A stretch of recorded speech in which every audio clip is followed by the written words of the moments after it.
Bismillahirrahmanirrahim. Assalamualaikum warahmatullahi wabarakatuh.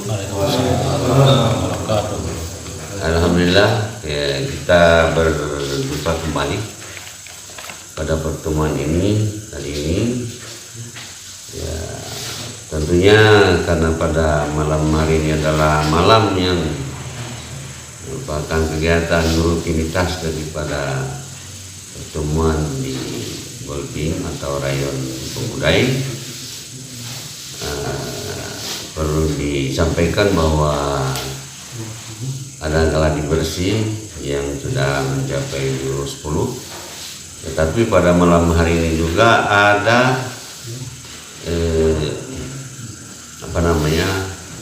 hikmah daripada Isra Mi'raj ya, secara intern dalam rangka kaitan daripada pengkajian ilmu melalui perguruan Prana Sakti ini. Oleh karena itu saya tentu memberikan sedikit hikmah sambil menunggu waktu untuk kegiatan gladi bersih daripada beberapa orang yang sudah mencapai jurus 10 untuk persiapan dibuka beberapa waktu yang akan datang. Jadi itu yang perlu diinformasikan pada konten ini, dan mudah-mudahan apa yang dilakukan ada kaitan dengan kegiatan perguruan. Kebetulan malam hari ini adalah malam 27 ya, untuk Isra Mi'raj ya, perjalanan Nabi Muhammad SAW dari Masjidil Haram ke Masjidil Aqsa. Nah, ini yang tentunya ada hikmah yang sangat dalam di dalam kegiatan atau dalam kejadian yang tentu karena Rasulullah itu dipanggil, diperjalankan oleh Allah SWT ya,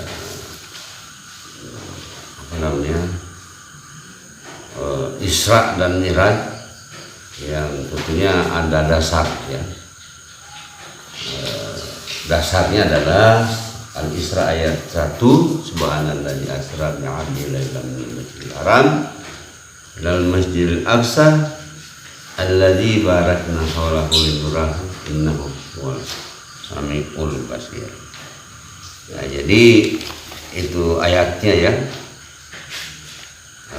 Maha suci Allah yang memperjalankan hambanya Muhammad ya, pada malam hari ya, dari Masjidil Haram ke Masjidil Aqsa yang telah kami berkahi sekelilingnya, agar kami perlihatkan kepadanya sebagian tanda-tanda kebesaran kami.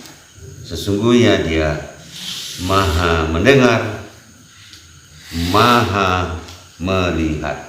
Nah, ini dasar ayatnya daripada Rasulullah dipanggil oleh Allah, yaitu melalui Isra dan Mi'rajnya Rasulullah SAW, yang tentunya dalam waktu yang tidak lama, singkat, dari Masjidil Haram ke Baitul Maqdis atau Masjidil Aqsa. Dari sana dia Mi'raj menuju Sidratul Muntaha, bahkan lewat ya, menghadap Allah SWT. Jadi ya, maknanya daripada perjalanan ini adalah dari masjid ke masjid. Dari masjid ke masjid, maksudnya dari masjid artinya apa? Bahwa vertikal adalah makna juga menyuruh kepada manusia untuk beribadah kepada Allah. horizontal juga maknanya juga menerima, artinya perintah sholat. Nah, jadi menerima perintah sholat. Karena dari masjid ke masjid, Masjidil Haram ke Masjidil Aqsa, masjid itu tempat sholat, tempat ibadah. Nah, di dalam tentunya kajian peran sakti ini kan dianjurkan untuk beribadah dan beribadah, berzikir dan berzikir. Nah, itu mengkaji dan mengkaji yang pada akhirnya ada manfaat, mungkin ada khasiat yang akan diperoleh melalui ibadah, dan ada kaitan dengan latihan misalnya, latihan fisik, konsentrasi, tawadhu, tafakur. Nah, ini semua adalah hikmah daripada beribadah kepada Allah SWT melalui daripada apa yang hasil perjalanan Rasulullah SAW berangkat waktu Isya, kembali waktu subuh. Begitu luar biasanya perjalanan yang tidak bisa diperkirakan jauhnya, ya.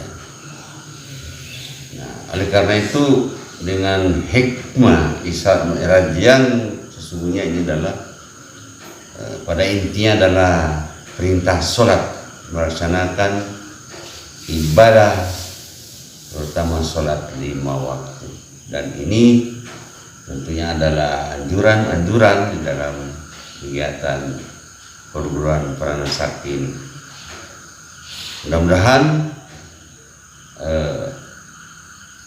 dengan kita tekun beribadah, dengan kita akan mengamalkan ayat-ayat Al-Quran, akan kita peroleh khasiat, manfaat bagi diri masing-masing dan manfaat bagi orang lain. Ini jadi antara lain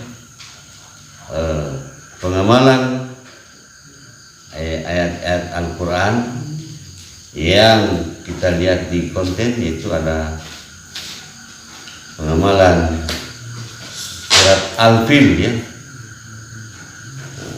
Kebetulan ada di samping kiri saya ini Mas Ramli, ya, Ketua Komisariat Bolmong Timur, ya. Nah, ini telah mengamalkan, ya. Saya anjurkan pada saat itu kurang lebih 20 tahun lalu mengamalkan daripada surat Al-Fil itu sendiri, dan pada akhirnya manfaatnya sampai saat ini sudah bisa membantu daripada penghancuran batu ginjal. Nah, itu yang manfaat pada intinya, menghancurkan batu ginjal yang notabene beliau juga sudah tidak bisa terhitung lagi, mungkin, ya. Saya juga sudah banyak juga saya bantu, dan kami berdua juga sering sama-sama membantu untuk orang-orang yang ada batu ginjalnya. Nah, ini antara lain hikmah daripada pengamalannya, pengamalan daripada ayat-ayat Al-Quran, antara lain tadi bahwa amalannya satu surat Al-Fil itu yang isyarat datang, itu bismillahirrahmanirrahim. Alam tara kaifa fa'ala rabbuka bi ashabil fil alam yaj'al kaidahum fi tadlil wa arsala alaihim tayran ababil tarmihim bi jaratin min sijil faja'alahum ka'asfin ma'kul. Nah, jadi ayat ini sebetulnya menyerang, ya, Ka'bah, ya, pada tanggal 12 Rabiul Awal, itu kelahiran Rasul sebetulnya, ya, dalam sejarah Islam. pada saat itu hari Senin pagi Rasulullah Nabi Muhammad lahir. Istilahnya tahun gajah. Rasulullah itu, Muhammad itu lahir pada tahun gajah, artinya pada saat itu tentara Abraham menyerang Ka'bah. Tetapi mereka ini menipu Allah, Allah menipu mereka, yaitu dengan Allah mengirimkan burung ababil, ya, burung ababil membawa batu-batu kecil terbuat dari tanah panas. Jadi batu-batu kecil itu yang dibawa oleh burung untuk menyerang 4.000 tentara Abraha, dipimpin langsung oleh Abraha, tentara gajah yang bersama gajah. Sana bagaikan mereka setelah terserang oleh batu itu, melalui serangan dari burung-burung ababil, mereka bagaikan daun dimakan ulat. Nah, itu pada itu.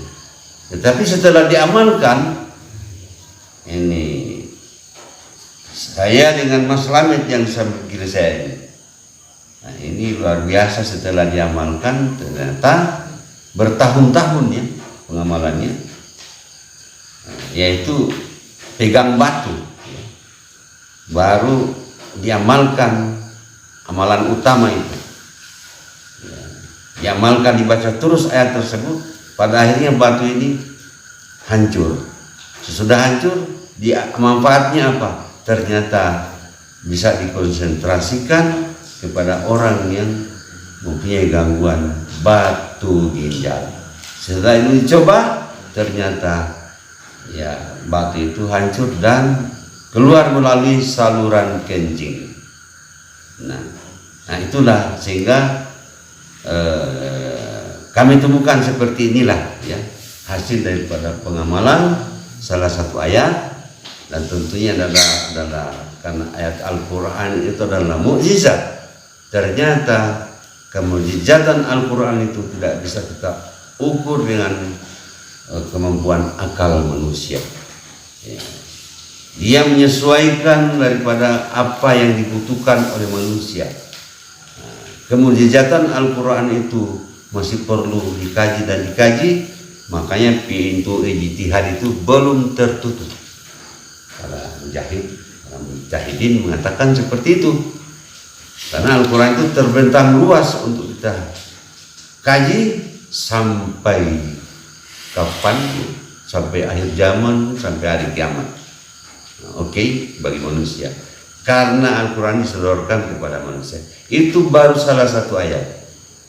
Maka tentunya hikmah ini semua ya, melalui perjalanan Rasulullah, yaitu ke masjid, dari masjid ke masjid. Nah, tentu itu mengajak umatnya untuk memakmurkan masjid sebetulnya, sehingga hasilnya ada manfaatnya bagi diri manusia itu sendiri dan bagi orang lain, antara lain yang saya sampaikan tadi itu, yaitu baru salah satu ayat yang kita amalkan, manfaatnya mampu mengatasi ginjal orang yang punya gangguan batu ginjal, bisa hancur dan keluar melalui saluran kencing ya. Jadi ini yang ya antara lain dari sekian banyak hikmah makna daripada perjalanan Rasulullah SAW ya, melalui Isra dan Mi'raj beliau, yaitu melalui petala langit sampai Sidratul Muntaha, bahkan lewat kembali waktu subuh. Nah, ini lalu kita mencari hikmah daripada perjalanan itu begitu lebar, begitu dalam, begitu banyak yang hikmah yang perlu dipetik dalam perjalanan beliau. Tapi ini singkat saja, dan mudah-mudahan dengan hikmah Isra dan Mi'raj ini menambah nilai-nilai kebajikan kita, menambah iman kita, agar tentunya kita akan memperhatikan terutama masalah peribadatan ya, masalah ibadah. Karena dalam Quran sudah ya antara lain jelas toh. Ya misalnya perintah walau anna ahlal qura amanu wattaqu lafatahna alaihim barakatim minas sama'i wal ard walakin kadzabu fa akhadnahum bima kanu yaksibun. Al-A'raf ayat 96. Dan sekiranya penduduk negeri beriman dan bertakwa, ya pasti kami akan melimpahkan kepada mereka berkah dari langit dan bumi. Tetapi ternyata mereka mendustakan ayat-ayat kami, maka kami siksa mereka sesuai apa yang mereka kerjakan. Ini juga kan ada bukti di mana tempat-tempat yang ada banyak kemaksiatan bisa juga turun azab. Ini kita saksikan sendiri di muka bumi ini. Oleh karena itu tentu terutama kepada teman-teman anggota Prasakti kita pelihara amalan-amalan ini, karena amalan Al-Quran ini adalah manfaatnya kembali pada diri kita masing-masing, kepada keluarga kita, pada masyarakat, bahkan bisa menjadi penyembuh, menjadi obat. Karena dalam Quran juga sudah disampaikan wa nunazzilu minal Quran wa huwa shifaa'un wa rahmatul lil mu'minin. Nah, ini Quran itu turunkan sebagai penyehat, seperti penyembuh, sebagai obat ya. Dan rahmat bagi orang-orang yang beriman. Jadi Al-Quran itu satu paket, 6.636 ayat atau 6.666 ayat, 30 juz, 114 surat, 700.000 lebih huruf ya. Nah itu Al-Quran. Nah jadi dia satu paket. Semua apa yang dalam Quran itu tentunya benar. Salah satu ayat diamalkan, kebenarannya bisa dirasakan oleh banyak orang. Misalnya tadi batu ginjal. Misalnya kita mengusir gangguan-gangguan makhluk-makhluk halus, misalnya bisa kita baca ya ma'asyara jin wal ins in istata'tum an tanfuju min aqtaris samawati wal ard famfuju la tanfujuna illa bisultan. Misalnya itu bisa kita menggempur makhluk-makhluk atau gangguan-gangguan setan kalau seperti itu ya. Ayat kursi misalnya dan lain-lain. Jadi ayat ini ada kebenarannya, semua benar, tidak ada yang tidak benar dari sekian ribu ayat. Oleh karena itu pada kesempatan ini dalam hikmah yang singkat ini, khususnya secara intern di Rayun Prasakti Bengkudai, tentunya ini mudah-mudahan ada manfaatnya, beberapa hikmah yang perlu disampaikan pada kesempatan ini. Semoga ada manfaatnya bagi kita, dan tentunya anjuran saya agar kita pelihara amalan yang kita sudah amalkan selama ini agar lebih ditingkatkan dan lebih ada manfaatnya pada diri kita, kepada masyarakat, pada orang-orang yang memerlukan pertolongan, bahkan ini karena dia sifatnya bela diri, mungkin kepada bangsa dan negara. Saya kira inilah yang sempat dan dapat disampaikan pada kesempatan ini. Ya, mudah-mudahan ada manfaatnya. Demikian, terima kasih. At-tahiyatulillah wa ilaihi turja'ul umur. Wassalamualaikum warahmatullahi wabarakatuh.